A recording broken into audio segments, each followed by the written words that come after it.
오늘 요한 서신 강의 13번째 시간을 통해서 온전한 사랑이라고는 제목으로 말씀을 전하려고 합니다. 우리가 4장 7절부터 우리가 11절까지 서로 사랑하자 이런 말씀을 전했어요. 그 다음에 지난 수요일 날은 이단 대책 세미나 때문에 요한서신 강의가 중단됐지만 그 전에 서로 사랑하면 이런 제목으로 오늘은 온전한 사랑이라고 하는 제목으로 말씀을 전하려고 합니다. 이 사장에 보면 사랑이라는 단어가 몇 번 나왔다고 그랬어요? 30번, 30번이 언급이 되었어요. 특별히 오늘은 18절부터 5장 4절까지 본문을 읽었는데, 정하고 읽었는데, 18절부터 21절까지 여기가 사랑이라는 단어가 10번 언급됐습니다. 사장의 30번 가운데서 오늘 18, 19, 20, 21 네 구절에 사랑이라는 단어가 몇 번이 언급됐다고요? 10번. 그 다음에 5장 1절부터 3절까지가 몇 번이냐면 5번이 나와 있어요. 5번. 그렇기 때문에 이 4장 전체하고 5장 1절부터 3절까지 무려 35번이 언급됐다 이거죠. 누차 강조하고 있지만은 같은 단어가 반복되고 있는 것은 그 내용의 핵심입니다. 가장 핵심 메시지예요. 그렇기 때문에 여러분이 어디를 성경을 읽든지 이 반복 단어가 있으면 꼭 그냥 이렇게 했던 말 또 하고 또 해 그렇게 생각하지 말고 오히려 체크해서 세워볼 줄 아는. 그래서 그 단어가 많이 나오는 그 내용이 가장 메시지, 중심 메시지입니다. 그 중심 메시지를 여기서 벌써 찾아낸다고 하는 것은 성경의 눈을 열어갈 수 있는 지혜죠. 그래서 이 사도 요한이 우리의 아들입니다. 성질이 번개처럼 뇌성처럼 아주 급하고 하늘에서 불을 내려서 태워주기라고 하는 그럴 정도로 굉장히 과격한 사람인데 정반대로 하나님을 알고부터 사랑에 충만해져서 어떤 누구보다도 그 사랑에 대해서 많이 강조하고 있어요. 그러니까 극과 극에서 달리고 있죠. 어떤 누구보다도 더 과격하고 성격이 급하고 불의를 참아보지 못하고 늘정 부린 사람 참아보지 못하고 굉장히 다혈질 중에서도 다혈질이에요. 그래서 그만큼 뇌성이라고 하는 우리의 아들이라고 하는 별명이 붙었는데 그럼에도 불구하고 성경에서 사도 요한처럼 사랑에 대한 것을 잘 정리하고 제대로 가르쳐주고 더 나아가서 많이 언급한 제도가 없습니다. 어떻게 되느냐? 사랑을 제대로 알아버렸다 이거죠. 그 사랑을 알게 된 것은 첫 시간에 서로 사랑하자 거기에서 말씀드려서 아신 바와 같이 사람은 누구로부터 무엇을 배웠느냐에 따라 달라진 것처럼 잘못 배우면 그런 일생이 잘못된 길로 가버리는 거예요. 그래서 제대로 나에게 신선한 충격을 주고 또 바른 것을 일러주는 그분을 만나면 그분의 영향을 받는 거예요. 사도 요한이 하나님을 바로 알고 하나님의 사랑을 알아서 그 영향 속에서 사랑을 배운 거죠. 사랑을 배우다가 보니까 내가 가지고 있던 이 사랑은 사랑도 아니었고 원래 사랑도 없었던 과격한 자였지만은 이렇게 해서는 안 되는구나 하면서 그는 성령의 조명 속에서 워낙 강력한 그 사랑의 빛을 통해서 하나님의 그 사랑을 증거하고 하나님의 사랑으로 보내신 예수 그리스도가 하나님의 사랑이기에 그분을 제대로 알고 또 계명을 듣고 배우고 순종하면 내 영향에 하나님의 사랑이 나에게 비춰온다. 이걸 알게 된 거죠. 그래서 서신서에서는 그 사랑이 굉장히 많이 그 단어가 많이 나오고 두 번째는 사귐이라는 단어가 많이 나와요. 교제 사귐 이 단어. 그래서 사랑이 있는 사람은 바로 사귐으로 이루어진 겁니다. 사귐이 없는 사랑은 들 수가 없어요. 사랑은 상대성입니다. 나 혼자 사랑할 수가 없어요. 그렇기 때문에 나 혼자 사랑한다. 그러면 짝사랑이에요. 그런데 상대하고 사랑할 때 이게 온전한 사랑이 되어지죠. 그래서 이 사랑이 하나가 되어지면서 서로 공존하는 삶, 그 영향이 나에게 오죠. 그래서 내가 사랑하지 못했는데 그분을 사랑했어요. 그분의 사랑이 나에게 비춰오죠. 밀물과 썰물 사이, 또 혹은 이 산 계곡물에서 바다로 이제 합류가 된다 했잖아요. 물이 쭉 빠져나갈 때는 우리 한강만 그래도 그래요. 중량천에서 한강에 이제 합류됐잖아요.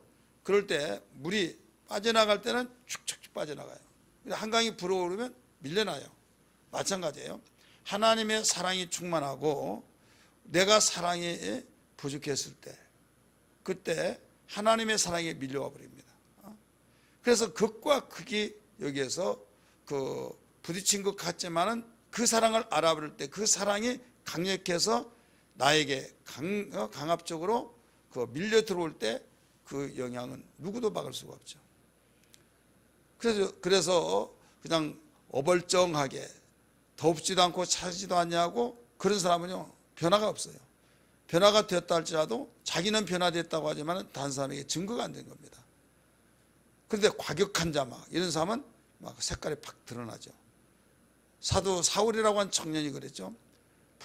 예수 부활을 증거했던 그들을 잡아다가 가두고 또 죽이는 일에 가편투표에 들어서 죽이도록 손을 들어주고 그래서 스데반을 죽이게 되었고 이런 일들을 했던 사람들이 변화가 되어버린, 예수를 만나면 완전히 바뀌어져 버리죠. 왜 그러냐? 그러게 되어 있어요. 이제 이 공부를 못한 사람이 공부를 하면 잘한다 하지만은 어느 정도 잘한다고 한 사람들은 잘하는지 잘 몰라요. 그래서 자기만이 알지만은 우리는 완전하게 색채가 드러나면서 그들이 또 세상 사람이 말하기를 예수 믿고 변화된 사람 보고 저 사람은 사람들을 못한 줄 알았더니 교회 다니면 뭐가 있는가 봐. 그러면서 그들이 하는 말이 뭐냐면 교회는 사람 만드는 공장인가 봐 이렇게 말을 하죠. 교회는 뭐다고요? 사람 만드는 공장. 일반 공장은 기계를 만들어내고 어떤 제품을 만들어내고 다 하는데 사람을 만들어내는 공장이 있어요 없어요? 없죠. 근데 유일하게 개차반 같이 살고 있어서는 안 될 사람이 교회 다니더니 어느 날 변화돼 가지고 온순한 양이 되고 없어서는 아니 될 사람이 되고, 그러니까 그들이 하는 말이 사람 만드는 공장이다 이런 말을 했다 이거죠. 오늘 우리는 무엇보다도 이 하나님의 사랑을 통해서 사도 요한이 서로 사랑하자 이 말씀을 오늘 우리는 비춰봤고, 그 다음에 지난 시간에는 서로 사랑하면, 오늘은 뭐라고 그랬어요? 온전한 사랑, 이 내용으로서 여기서 마무리를 하려고 합니다. 그리고 온전한 사랑이 뭐냐? 자, 온전한 사랑이 뭘까요? 온전한 사랑. 이 온전한 사랑이라고 할 때 이해는 하지만은 완전한 사랑이지. 근데 딱 부러지게 또 물어보면 답변을 못해요. 온전한 사랑은 한마디로 말한다면 하나님의 사랑입니다. 사람의 사랑은 불완전한 거예요. 좋은 환경이 주어지고 내가 기분이 좋고 또 상대가 나를 잘해주면 나도 사랑하고 또 좋은 환경 속에서는 정말 얼마든지 사랑하는 여유도 있고, 그래서 사랑하고 사랑했을 때 우리는 온전한 사랑으로 이루어졌다라고 하는데 어느 날 IMF가 됐어요. 이혼율이 많아져 버렸고 참는 것도 한계가 있지 하면서 뒤집어지더라 이거죠. 뒤집어지면서 인간의 본질이 나와요. 그러면서 내가 참는 것도 이를 악목을 참았는데 도저히 못 참겠다 해서 그렇게 사랑한다고 하는 사람이 완전히 거꾸로 뒤집어지니, 손등에서 뒤집어진 손바닥이죠. 이 손등하고 손바닥은 완전히 다릅니다. 그래서 사랑한다고 했던 사람이 뒤집어지면 그게 온전한 사랑이냐? 아니죠. 전천후의 사랑. 그래서 온전한 사랑은 하나님의 사랑밖에 없는 걸 믿으시길 바랍니다. 따라합시다. 온전한 사랑은 하나님의 사랑이다. 여기서 온전이라고 하는 것은 뭐예요? 그 온전치 못한 사랑이 있다는 거예요. 온전한 사랑, 그러면 반대로 말하면 온전치 못한 사랑이 있다 이거예요. 그래서 온전한 사랑을 해야 된다 이거죠. 그렇다면 여기서 온전한 하나님의 사랑의 특성은 뭐냐? 하나님이 눈에 보이지 않고 그분의 사랑이 온전한 사랑이다는데, 나도 그러면 온전한 사랑의 삶이 되야겠다라고 믿어지면 아멘 하십시다. 사모하면 아멘 하시기 바랍니다. 그러면 하나님이 눈에 보이지도 않고 하나님의 사랑이 온전한 사랑인데, 내가 하나님의 온전한 사랑을 내가 가지하는데, 하나님의 그 온전한 사랑의 특성이 뭐냐? 여러 가지가 있겠죠. 그러나 오늘 본문 속에서, 본문 안에서 4장 18절부터 5장 4절 그 범위 안에서 두 가지로 우리에게 가르쳐 주고 있어요. 하나는 바로 두려움이 없고 두려움을 내쫓는 것이 온전한 사랑이에요. 따라서 합시다. 두려움이 없고 두려움이 있으면 내쫓는 것이다. 이게 바로 하나님의 온전한 사랑의 특성이에요. 우리 성경 18절 말씀 봅니다. 4장 18절 같이 읽겠습니다. 시작. 사랑 안에 두려움이 없고 온전한 사랑이 두려움을 내쫓나니, 이렇게 나오죠. 사랑 안에 두려움이 없고 온전한 사랑이 두려움을 내쫓나니. 이 두려움을 왜 언급했을까요? 우리는 두려움이라고 한 것이, 내가 두려움이 없을 때는 뭐 한결에도 그 흘려보낼 수 있는 그런 내용 같지만은, 두려움을 많이 탄사하면요 거기서 모든 병이 얻어집니다. 깜빡깜빡 놀라면 심장이 약해지고, 어디 혼자 있지 못하고 조금 버스럭 소리만 나더라도 이건 안 당해본 사람이 없다 이게. 지금이니까 화장실 집에 있고 그러지만, 옛날에는 문을 열고 밖에 나갔죠. 밖에 나가서 볼일을 보고 오는데, 한겨울에 또 부엉이도 많이 울고 부엉 부엉 또 그 어른들이 하는 말이, 부엉이는 밤에 눈이 밝아가지고 눈 빼먹는다고 하고 막. 그러니까 부엉이만 울면 막 얼마나 무서운지 몰라요. 그리고 도둑이 그렇게 많이 했어요. 도둑. 그리고 지금 한센병이라고 하죠. 나환자, 그 문둥병을 그때는 전쟁이 일어나고 얼마 되지 않기 때문에 손 끊어지고 발 끊어진 사람이 많아요. 그래서 상용사들이 많은데, 그 상해자들이 많은데, 여기다가 쇠를 달아가지고 여기다가 뭔가 이제 들어야 하잖아요. 찝어야 하잖아요. 그러니까 이게 기역자로 이렇게, 아니면 U자로 해서 그 반절 U자죠. 어떻게 보면 기역자가 여기다 묶어요. 그냥 고무줄로 묶어가지고 뭐 들면 탁 해가지고 탁 이렇게 하는데, 그들이 한 2명씩, 2~3명씩 때로 막 다녔어요. 근데 그 당시에 무슨 말이 떠돌아다녔냐면, 그 사람들에게 걸렸다면 그 잡아다가 배를 갈라서 그 간을 먹는다. 왜 먹느냐? 자기들의 문둥병을 고치면 그것 먹으면 낫는다는 거죠. 이보아 군사님 그런 소리 안 들었어요? 들었죠. 그런 소리가 여기저기 막, 충청도는 들었어요? 거기도 들었네요. 강원도도 들었어요? 예. 자, 그러니까 막 여기저기 다 이게 퍼져가지고요. 그 사람들만 보면 막 얼마나 무서운지 몰라요. 야, 저기 문둥이 온다. 그러면 막 아무리 울다가도 막 뚝 끊쳐가지고, 호랑이보다 더 무서워요. 호랑이 온다 하면, 옛날에는 호랑이가 뭔지를 몰라서 그러나 안 그쳐. 근데 꽃감 준다고 하면 딱 그쳐. 그러니까 꽃감이 호랑이보다 더 무섭다. 그런데 이제는 뭐가 더 무섭냐면, 문둥이라고 하면 얼마나 무섭냐. 잡아다가 배를 갈라서 간을 내먹는다. 도깨비가 또 많아요. 도깨비. 그래서 도깨비 걸렸다면, 실험하자고 하면 바로 왼쪽 다리로 걸어야 된다. 왜 그렇게 그런 소리들 많이 있는가 몰라요. 근데 지금 도깨비 소리 있어요. 그렇죠? 그럴 때 밖에를 나가지 못해서요. 해 떨어졌다면, 그리고 전기불이 가로등이 없잖아요. 부잣집은 전기불 쓰고, 그렇지 않으면 호롱불 쓰고, 막 그런 호롱불 켜놓고 밤에 다니다가 어떻게 다닙니까? 후레쉬가 있습니까? 등불 가지고 다니면서 바람만 샥 불면 다 꺼져버리면 깜깜해가지고 또 비는 오죠. 미끄럽죠. 한번 잘못되게 되면 완전히 그 어떤 시금창에 막 빠지기도 하고, 그럴 때 그 저녁에 다닌다는 것이 얼마나 무슨, 저는 지금까지 주일학교에서 가르쳤던 그 노래, 저는 또 효자같이 보이잖아요.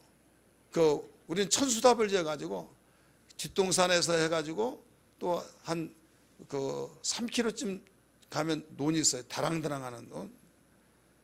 근데 우리 아버지는 일찍 가가 늦게 오신 그런 분이에요. 깜깜해가지고 오지 않으니까, 야 순대야, 아버지한테 마중 나가라. 그러면 나갑니다. 막. 근데 거기 공동묘지가 2개, 3개 지나가요. 이렇게 언덕이 있어가지고, 그래서 이제 그 언덕에서 이제 낮에 보면 가물가물하게 보일 정도인데, 이제 그 뒤부터는 완전히 이건 얼마나 무서운지 어른들을 다 무서워한 거예요. 근데 내가 가는데 얼마나 무섭겠습니까? 근데 주일학교에서 가르쳐준 거, 꼬불꼬불 산골길 혼자 걸어도 하면서 이제 주님이 함께 하신다고 하는 그 노래를 가르쳐줘서, 그러면 무섭지 않다고 하는, 그 무서우면 막 그 노래를 부릅니다. 막 부르고 한 발자국 가고 한 발자국 가는데, 저기서 하얀 막 이 소복 입은 사람, 그때 막 귀신 나타나면 소복 입었다고 하니까 뒤돌아오더라고면 막 이렇게 잡아 당긴다 보니까 갈 수도 없고 뒤돌아올 수도 없고 막 한 발자국 떨어진 것이 얼마만큼 무서운지 몰라요. 그럴 때 막 하나님이 나와 함께 계시다, 하나님이 나와 함께 계시다 하면서 한 발자국 뛰고 또 뛰고 막 해서 아버지 아버지 부르더라도 메아리 수만 소리가 안 나요. 그래가지고 나중에 이제 거기까지 가면서 막 가슴 조이면서 봤더니 달빛이 보이면서 망부석 있잖아요. 망부석이 거기에 하얗게 보인 거예요. 막. 그래서 뺨을 갖다 때리면서, 야 이놈아 네가 그랬더니 나중에 우리 아버지 지게를 지고 막 저벅저벅하면서 얼마나 그때 두려웠던 것이, 그 아버지가 구세주까지 반갑고, 그럴 때 두려움이라는 것이 그 얼만큼 무서운 걸 알아요. 그 두려움을 몰라본 사람 몰라요.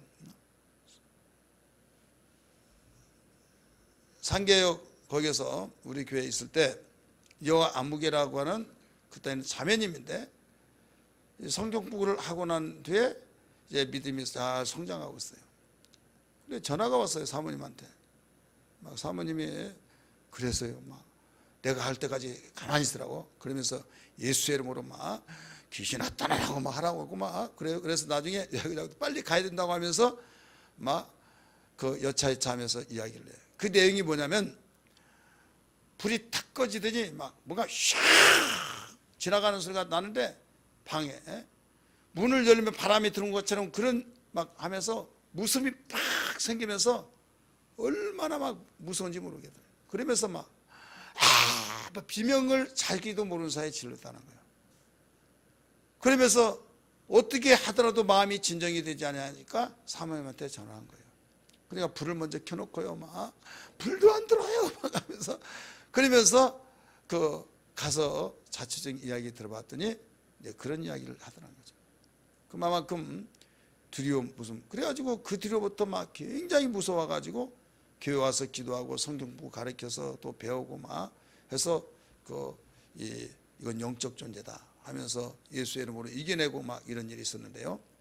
만약에 임신한 여인이라고 한다면 애 떨어지겠어요, 안 떨어지겠어요? 애 떨어지죠. 심장이 약한 사람은 심장 멎어버렸을 거예요. 우리 이보아 권사님 같은 분은 그런 일 있으면 완전히 숨 끊어져서 또 입신 들어갔다 또 되돌아올 수도 있어요. 아니면 영원히 안 돌아올 수도 있고. 그러니까 두려움이라고 이러면 우습게 생각하면 안 돼요. 두려운 것을 경험해보지 아니한 사람은 그렇지만요, 두려움이 막, 그러니까 그러면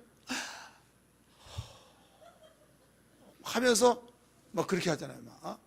그럼 뭐가 그러냐 그러면, 누가 내 속을 알아 하면서 막 쓸어내리면서, 그래 이 두려움이, 그래서 오직 하면 여기 두려움을 내쫓나니 하면서, 두려움에는 뭐가 따르느니라? 형벌이 따른다. 근데 하나님의 사랑은 바로 두려움이 없고, 두려움이 온다 할지라도 두려움을 내쫓는다는 거예요. 왜? 지금 두려움이 이 지속이 되고 두려움이 뿌리를 내려버리면 거기에 결과는 형별밖에 없는 거예요. 자, 형별은 뭐예요? 재앙이 재앙. 그리고 진노고 우리에게 절대 있어서는 아닐 거예요. 이걸 이길 힘이 뭐가 있냐 이게요. 아무것도 없어요. 근데 사랑은 이길 수 있다 이거죠. 여자가 육체적으로 신체적으로 약하지만은 그 어머니의 가슴, 어머니의 뜨거운 사랑 때문에 부끄러운 줄도 모르고 누가 뭐라고 자기 자식에게 뭐라고 하면 부끄러운 줄 모르고 뭐 다 덤벼들죠. 왜? 완전히 자기 아들, 자기 딸밖에 또 보이지 않은 거예요. 근데 짐승도요, 본능적으로 자기 새끼의 해코지하면요 도망가지 않고 지키니라고 굉장히 막 자기가 먼저 그 상대를 제압하려고 합니다. 오늘 전도 갔다 와서 사택 들어간대요. 어떤 내가 깜짝 놀랐는데 봤더니 고양이가 하나 있는데 바싹 말라가지고 한때는 도망갔는데 도망가지도 않아요. 내가 가만히 찾아봤더니 아래 하는데 막 얼마나 얘 이놈의 고양이가 도망가지도 않고 그걸 봤더니 새끼가 바로 옆에 있어요.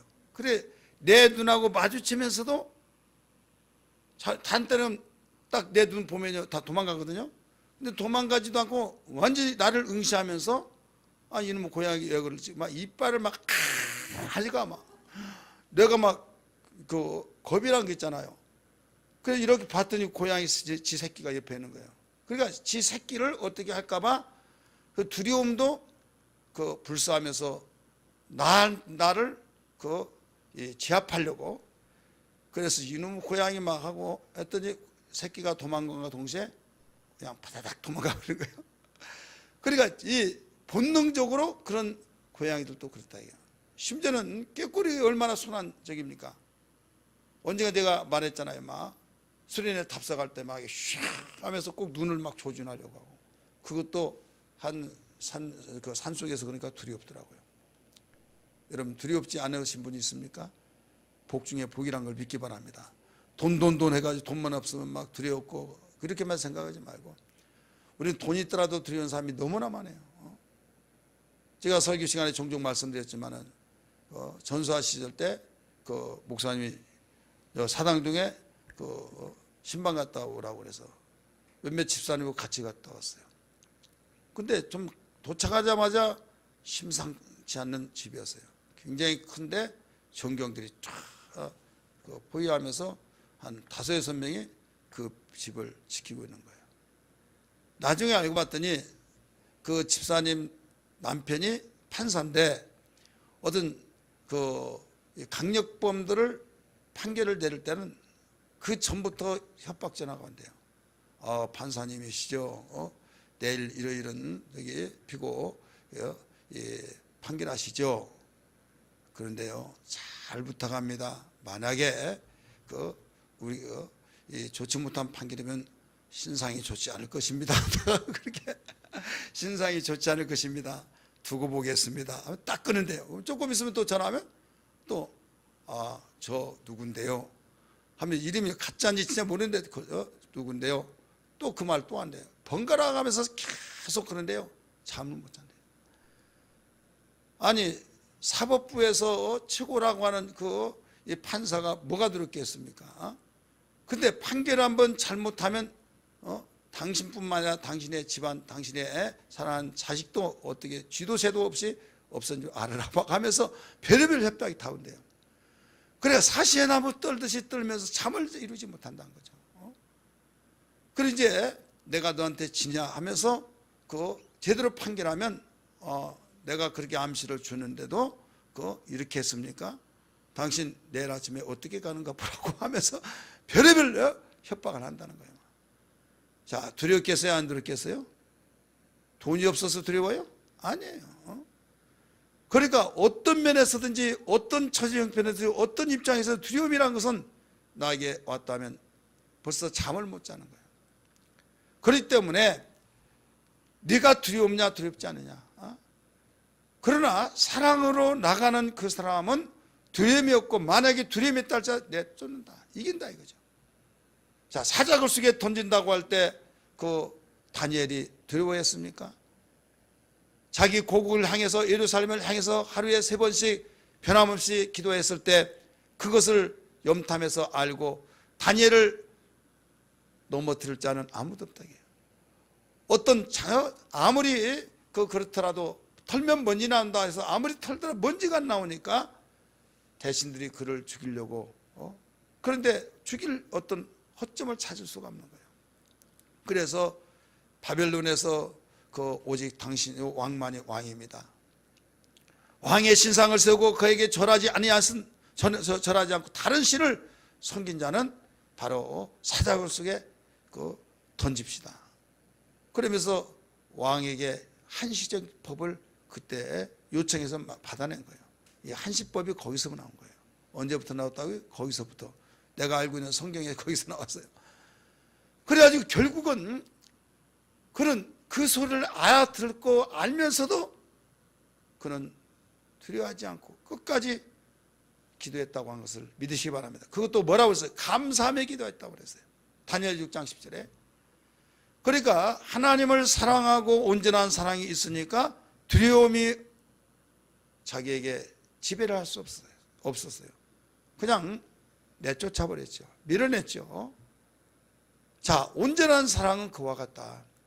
만약에 온전한 사랑이 아니라고 한다면 두려움으로 우린 억압을 받고 두려움에 결국 발목 잡혀서 두려움 속에 잠을 못 자고 결국 여러 가지 불면증과 여러 가지 현상들이 나타났을 때 형벌이 따른다라고 하는 그 말과 그 말을 경험하게 될 것이다. 그렇기 때문에 우리는 온전한 하나님의 사랑의 특성이 뭐냐? 두려움이 없고 두려움이 나에게 언습한다 할지라도 두려움을 내쫓는 것이다. 자, 그렇기 때문에 하나님의 온전한 사랑이 얼마나 중요하냐죠. 내가 지금 없을 때 그 무엇인가 없는 그것만 채워지면 최고의 복이고 나는 소원할 것이요. 나는 바랄 것도 없다 하겠지만은 이 땅에 살면서 우리는 내가 지금 없는 것 그것만이 있으면 해결되고 행복할 것 같지만은 그것이 채워지면 또 다른 것이 나에게 요구되고 있는 거예요. 이해되시면 아멘 하시기 바랍니다. 내가 워낙 없으니까 내가 그것이 없으니까 그것만 있으면 행복할 것 같고 다른 것 나는 개의치 않는다 하지만은 그게 주어지면 사람은 또 욕심이 다른 것을 추구하게 되는 것이 인간인데 우리에게 하나님의 사랑이 있으면 그 모든 것을 극복하고 전천후의 삶 속에서 우리가 두려움이 없이 살 수 있다는 걸 다시 한번 믿기 바랍니다. 감옥에 집어넣는다 할지라도 불속에 던져버린다 할지라도 조금도 어떤 협박이 통하지 않았다 이거죠. 그래서 결국 불속에 던졌을지라도 조금도 억울하다 하지 않고 내가 잘못 판단했다고 생각하지 않냐고 이겨냈던 믿음의 사람들, 오직 하나님의 사랑으로 뜨거워진 그 온전한 사랑이 무장하고 있는 것을 믿으시길 바랍니다. 할렐루야. 그럼 두 번째는 이 하나님의 온전한 사랑의 특성은 뭐냐? 형제를 사랑하게 된다라고 가르쳐 줬습니다. 20절부터 21절까지 보세요. 20절부터 21절까지 같이 읽습니다. 시작. 누구든지 하나님을 사랑하노라 하고 그 형제를 사랑하면 이는 거짓말한 자니 보는 바 그 형제를 사랑하지 아니한 자는 보지 못하는 바 하나님을 사랑할 수 없느니라. 우리가 이 계명을 주께 받았나니 하나님을 사랑하는 자는 또한 그 형제를 사랑할지니라. 아멘. 자, 온전한 사랑이 오늘 제목이에요. 온전한 사랑이 뭐냐? 한마디로 말해서 하나님의 사랑이에요. 자, 하나님의 온전한 사랑의 특성이 뭐냐? 뭐라고 그랬어요? 두려움이 없고 두려움을 내쫓는 것이다. 두 번째는 뭐라고 그랬습니까? 형제를 사랑하게 된 것이다. 형제를 사랑하는 것이 온전한 사랑이다. 나는 온전한 사랑하고 있어 하는데 형제를 미워해요. 여기서 형제는 누구냐? 혈육으로 이루어진 형제를 말하고 있는 것이 아니에요. 영적으로 이루어진 바로 형제란 걸 믿기 바랍니다. 그렇기 때문에 우리 이웃도 사랑해야 하는데 형제를 사랑하지 못한 것은 이것은 문제가 큰 거죠. 네 몸을 네 이웃을 내 몸같이 사랑하, 자기 몸같이 사랑하라는 거죠. 네 이웃, 근데 이웃이 가깝습니까? 형제가 가깝습니까? 이건 물어보나 하고, 물어본 사람이 그것도 질문이라고 말하게 될 거예요. 그렇습니다. 성경은 하나님 사랑과 이웃 사랑을 강조하고 있잖아요. 그런데 이웃 사랑을 네 몸과 같이 사랑하라 이거예요. 하는데 여기서는 하나님의 온전한 사랑의 특성이 뭐냐? 형제를 사랑하는 것이다 이거예요. 이웃을 사랑하지 못한다고 할지라도 형제는 사랑할 수 있어요. 그러니까 이웃 사랑하는 것이 쉽냐, 형제 사랑하는 것이 쉽냐? 형제 사랑하는 것이 더 쉽죠. 그런데 형제도 사랑하지 못한다고 한다면 이건 온전한 사랑이 아니다 이거죠. 자, 형제라는 것은 뭐예요? 물론 우리 이웃을 알지도 못한 가운데 이웃 사촌 속에서 뭐 형제다 이렇게 말할 수 있겠지만은, 우리 진짜 형제는 누가 형제예요? 부모로부터 나서 그 한 피 받은 자예요. 어머니의 뱃속에서 똑같이 그 뱃속에서 나와서 한 피 받은 어머니의 아버지 사이에서 나온 그를 형제라 이렇게 말하고 있어요.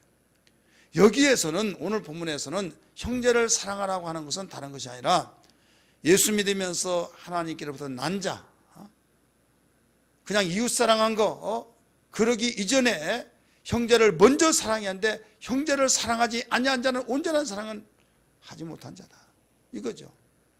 그래서 교회 안에 생활하면서 우리가 이름도 모르고 성도 모르고 어떻게 자란 환경도 모르지만은, 일단 교회에 와서 똑같이 예수의 이름으로 거듭나서 하나님의 자녀가 되어 형제 자매가 되어진 이상 우리는 서로 사랑해야 된다는 걸 믿으시길 바랍니다.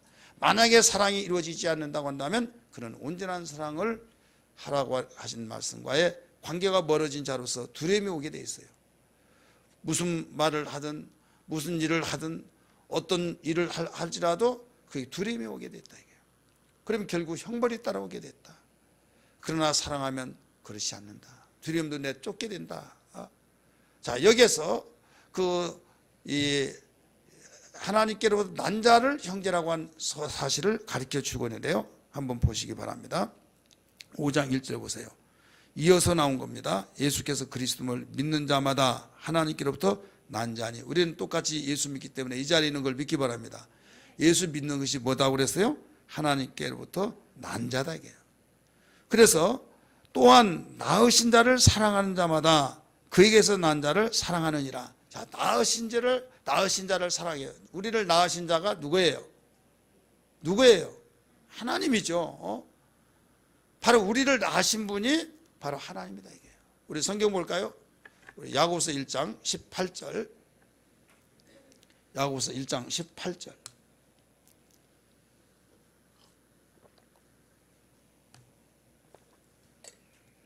먼저 찾으면 읽으세요. 시작.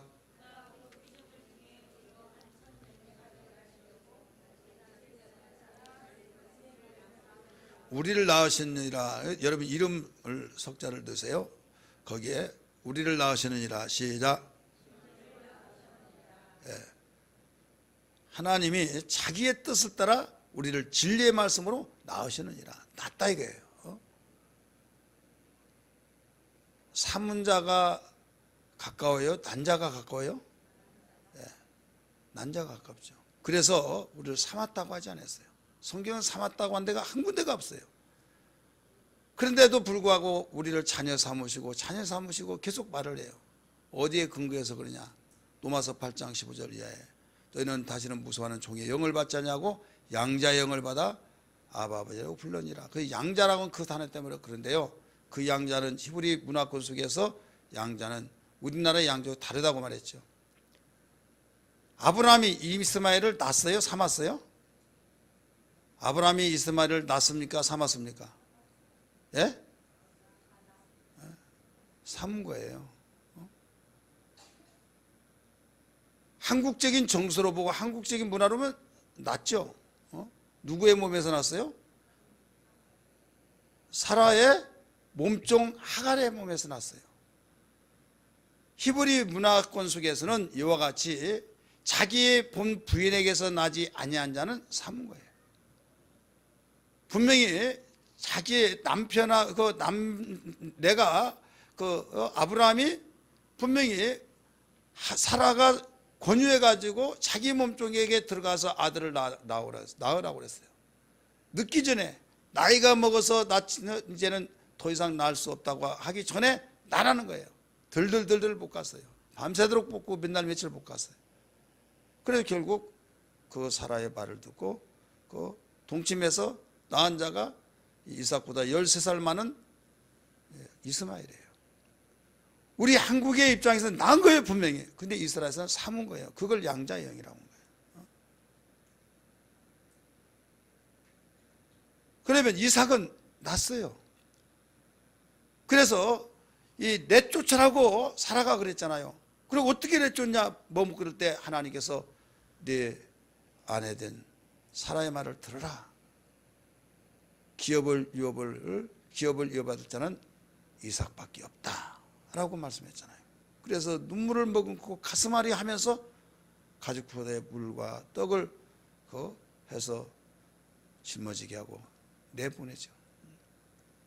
여러분, 낳은 자는 기업을 이어받을 자로서의 여기에서 절대로 내모를 수 없었어요. 하나님은 네가 낳지만은 너 약속이 없는 자다. 기업을 이어줄 자는 그 자가 아니다 하면서 서로 싸우니까 결국을 내보냈어요. 자, 왜 우리를 삼았다고 하지 않고 낳다고 계속 가르쳐주고 그러냐? 다른 말로 말하면 인격적으로 보면 믿는 거예요. 근데 생리학적인 면에서 낳았다. 왜? 믿는 것이 하나님의 자녀 낳은 것이기 때문에 그만큼 믿는 것이 얼마나 중요하다는 걸 알려주고 있잖아요.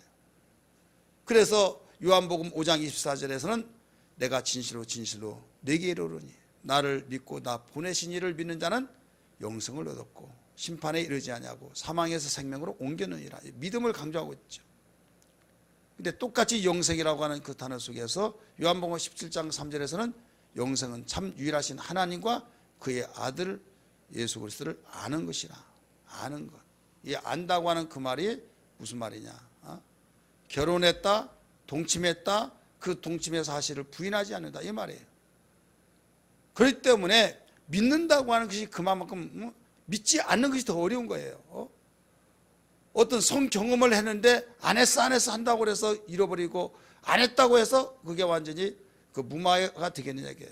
아무리 안 했다 할지라도 그 사실만은 부인할 수 없듯이 예수 그리스도를 마음속에 구주로 영접했던 그 사람, 그는 경험자예요. 그는 영적으로 경험해서 그는 확실하게 누가 뭐라고 하더라도 신앙을 고백할 줄 아는 사람. 이 사람을 바로 믿는다고 그렇게 말하면서 오늘 사도 요한은 지금 믿는 것과 아는 것을 사도 요한이 요한복음을 썼어요. 요한 1서 오늘 읽었던 본문의 말씀도 누가 썼어요? 요한이 썼어요.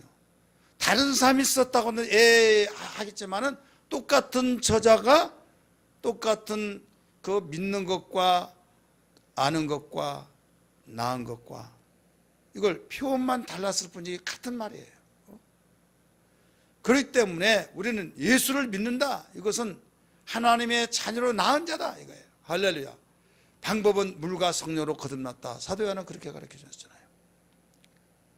여기에서 바울은 뭐라고 표현을 했느냐? 새로운 피조물이다 이거예요. 새로 났다 이거예요. 고린도후서 5장 17절의 말씀과 같이 그런즉 누구든지 그리스도 예수 안에 있으면 새로운 피조물이라.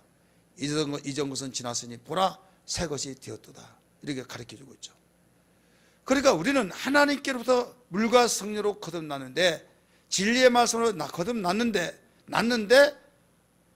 이제 나서 하나님의 자녀가 됐어요. 하나님의 자녀가 돼서 형제 자매가 됐다 이거예요. 믿으시길 바랍니다. 형제 자매가 됐는데 사랑하지 못한다고 한다면 형제를 사랑하지 못하면 누가 사랑합니까? 그렇잖아요.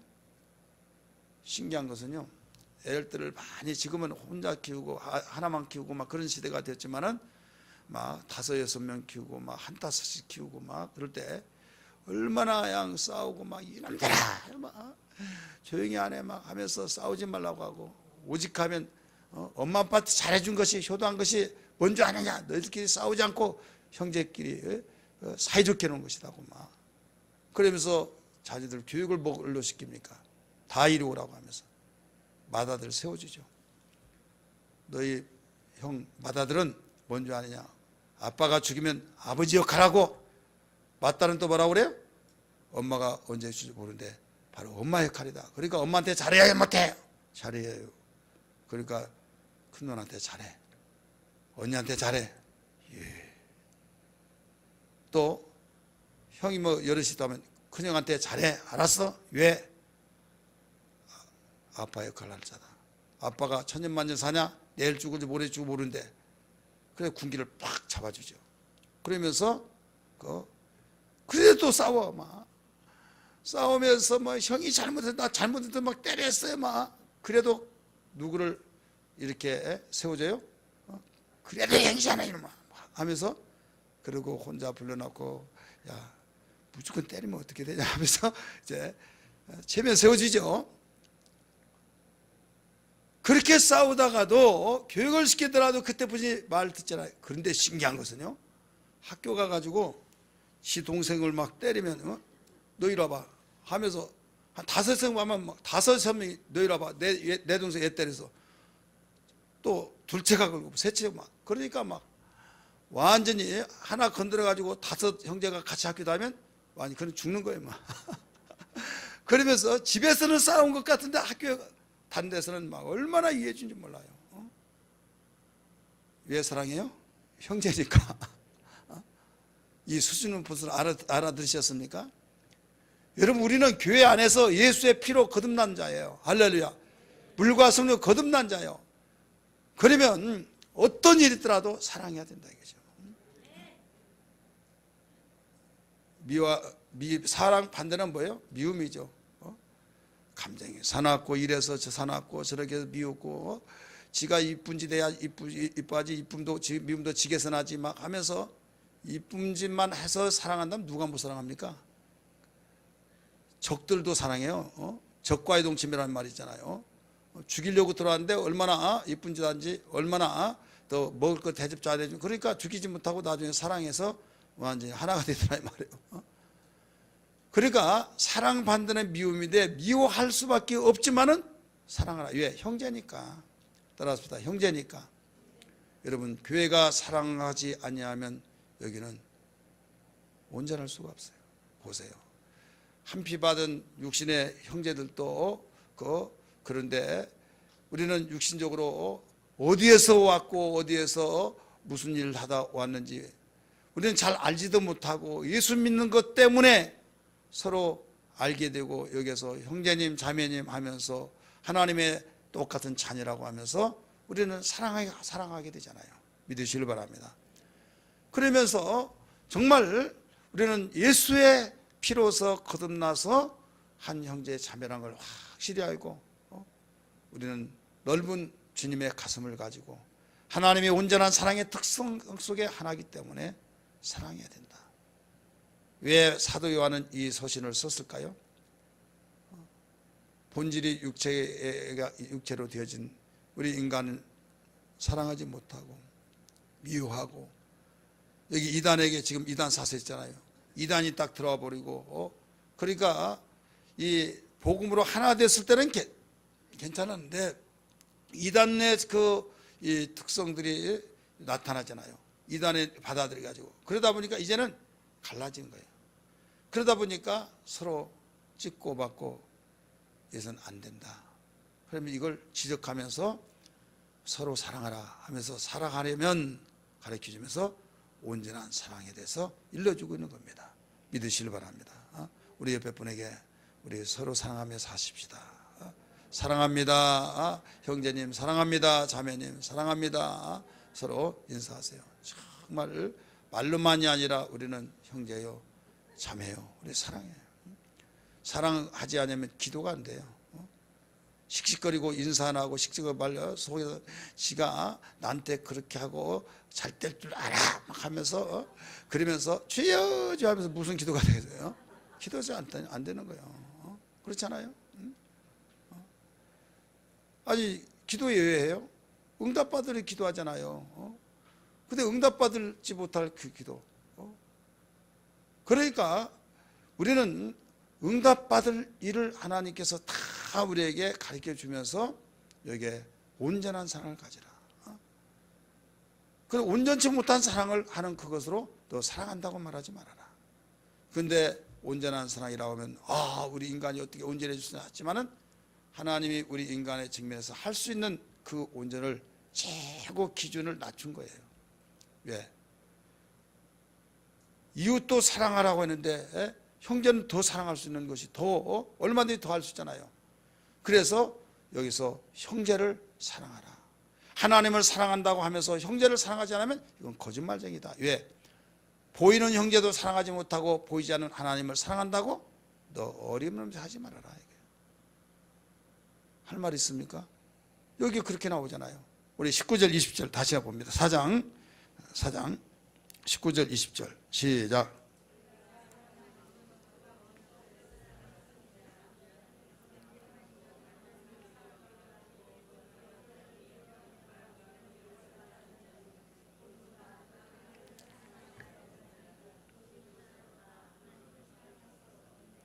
아멘. 보는 바 형제를 사랑하지 못하고 보이지 않는 바 하나님을 어떻게 사랑할 수 있느냐? 사랑한다고 하면 거짓말쟁이다 라고 가르쳐주고 있죠. 자, 이 사랑을 하는 것이 쉬울까요? 어려울까요? 이 사랑 어렵다는 사람이 있어요. 근데 어려운 것이 아니라는 거예요. 이 계명을, 이 사랑하라고 이 계명이 쉽냐 어렵냐? 쉬운 사람도 있고 어려운 사람도 있을 거예요. 사랑하면 쉽고 사랑하지 못하면 어려워요. 다른 건 다 할 수 있는데 이것만은 못해. 이건 사랑하지 않기 때문에. 사랑하지 않는 사람을, 미워한 사람을 사랑하는 거 쉽냐 어렵냐? 다른 건 다 하지만 이것만은 어려워서 못한다. 여러분, 주님께로부터 받은 계명이 있어요. 그 계명이 너무 어려워 하지만은 어려우니까 어렵다고 하죠. 그러나 여기서 사도 요한은 강조하기를 무거운 것이 아니라 가벼운 것이다. 쉬운 것이라는 거예요. 문제는 뭐가 문제다? 사랑하지 못한 그것 때문에 무겁게 느껴진 것이지 무거운 것이 아니라는 거예요. 자, 사랑은 하지 말라는 짓도 하고 하면서 힘들어서 어떻게 하냐 하더라도 다 감당해낸다. 왜? 사랑하기 때문에. 그래서 우리는 이 사랑을 위해서 기도 많이 해야 될 줄 믿습니다. 온전한 사랑을 위해서. 그래서 여기에 우리에게 일러준 이 사랑의 그 우리 특성 속에서 우리에게 일러준 것이 있어요. 사랑의 특성. 지금 사랑의 특성에서 두 가지라고 그랬어요. 하나는 뭐라고 그랬어요? 두려움이 없고 두려움을 몰아내고, 하나는 형제를 사랑한다. 왜 우리는 사랑하느냐? 바로 첫째는 계명을 받았기 때문에 사랑한다. 4장 21절에요. 계명을 받았기 때문에 읽습니다. 우리가 이 계명을 주께 받았으니 하나님은 사랑하는다. 또한 그 형제를 사랑하니라. 하나님을 사랑하는 자는 또 그 형제를 사랑한다. 왜? 사랑하는 자를 사랑하고 우리를 낳으신 자를 사랑하고 그분께로부터 낳은 자를 사랑하고 형제를 사랑하고, 이 계명이다. 이 계명이 어떤 계명이냐? 이 계명은 바로 그리스도의 법을 성취하는 법이에요. 그리스도의 법의 성취가 뭐가 성취가 될까요? 사랑으로 성취가 됩니다. 따라서 그리스도의 법은 온전하게 성취되는 그 비결이 뭐냐면 사랑입니다. 갈라디아 우리 성경 다 봅니다. 6장 5장이네요. 5장 2절 말씀. 갈라디아 5장 2절 말씀. 그리스도의 법을 성취하라 이런 말씀이 나오는데,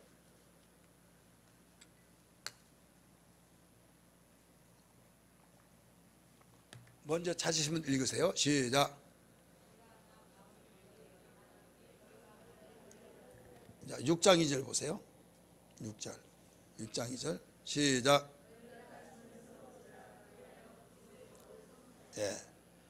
그리스도의 법 뭐라고 그랬어요? 성취하라. 이 그리스도의 법이 뭔가 하면 요한복음 13장 34절이에요. 요한복음 13장 34절 계명에 대해서 가르쳐 준대요. 같이 읽습니다. 시작.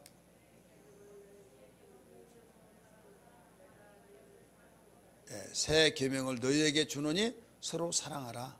내가 너희를 사랑한 것 같이 너희도 서로 사랑하라. 이게 계명인데 이게 그리스도의 법이에요. 그러니까 이 서로 짐을 지라. 이것은 짐이 여러 가지 짐이 있겠죠. 근데 토탈 사랑하면 모든 걸 다 짐을 질 수 있죠. 그래서 이게 바로 짐을 지라는 것은 미워한 사람도 있고 꼴보기 싫은 사람이 있고 저 말 섞고 싶지도 않고 그러면 나는 그래서 내 성격상 전 사람하고 같이 하면 내 수준 떨어지고 나는 절대 그 하나 되고 싶지 않다. 나 같이 나 하고 싶지 않다. 하다 보면 끼리끼리가 모여져요. 끼리끼리. 여러분 교회 안에서 끼리끼리라는 것은 굉장히 위험한 겁니다. 주님이 원하시지 않은 거예요. 그러면 너만 거냐 우리끼리. 그러면 나중에 또 싸움이 일어나요. 이거 주님께서 그리스도의 법을 성취할 수 있는 길인가? 아니다 이거죠. 그러면 상대가 나를 사랑하지 않고 곁눈질한다. 상대가 나를 눈을 째려봤다. 뭐 또 이랬다 저랬다. 그러면 그렇게 대가가 봤더니 그렇게 하더라. 이건 내가 그렇게 보여줄 수도 있는 거예요. 그럴 수도 있겠지만. 그럼 누가 먼저 가서 우리가 사랑할 줄 아냐? 상대는 몰라요. 미워 안 지르고 눈을 째린 것도 몰라요. 그 내가 그렇게 느껴졌으면 내가 가서 먼저 우리는 그리스도의 법을 성취할 수 있는 시간이다 생각하고 내가 먼저 가서 누가 나한테 보면 꼭 고개 돌리고 인사도 안 하더라. 나도 그래서 안 해. 만약에 그런다면 똑같은 사람이에요. 이건 끝까지 만날 수 없는 평행선입니다. 상대가 나에게 인사를 하지 않았다라고 느껴질 때는 누가 먼저 가서 인사해요? 내가 먼저 가서 하는 거예요. 아 목사님 내가 사회에서도 그런 자존심은요 저기인데 교회에서까지 그런 적이 하냐고. 그리스도의 법을 성취하라고 했고 우리가 받은 계명이다 이거죠. 절대 우리는 그렇게 먼저 하는 사람이 하나님의 사랑을 우리는 간직할 수밖에 없는 거죠. 우리 옆에 분에게 느낌이 이상하면 내가 먼저 내가 먼저 갑시다 하면 느낌이 이상하면 내가 먼저 갑시다. 느낌이 이상하면 옷이 이상하게 다른 사람한테 말을 잘하는데 나한테는 내가 가면 딱 입을 다물고 이상한 기분 되게 나빴다. 그러면 그 뒤부터 그 사람의 이미지가 어떻게 될까요? 이때는요 그렇게 느껴지면 먼저 인사하고 먼저 요사이 더울 요사이 같으면 아이스크림 딱 사다가 하나 좀 받쳐보세요. 딱 죽어가면서 커피 좀 마시고 또 커피 이모저모 다양하게 그렇게 하면 그러면서 이제 잘 움직여 나가면서 여러분 풀어가는 것들이 이것이 맥혀져 버리면요 굉장히 하수도 같이 조금 맥히고 빨리 뚫지 않으면 여러분 계속 쓰다 보면 막혀버립니다. 넘어요. 사수할 때 더 거기에 쌓이기 전에 마귀가 뿌리를 내리고 집 짓고 완전히 그러기 전에 우리는 먼저 이 해결이 돼야 될 줄 믿습니다. 반드시 이걸 해결돼요. 그러면 이 그리스도의 법을 성취하는데 온전한 하나님의 사랑을 이루는데 이 세 가지 단어를 사용하고 있습니다. 사랑, 그 다음에 계명, 순종.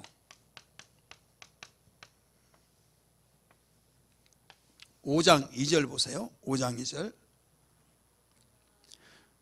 요한일서 5장 2절입니다. 시작.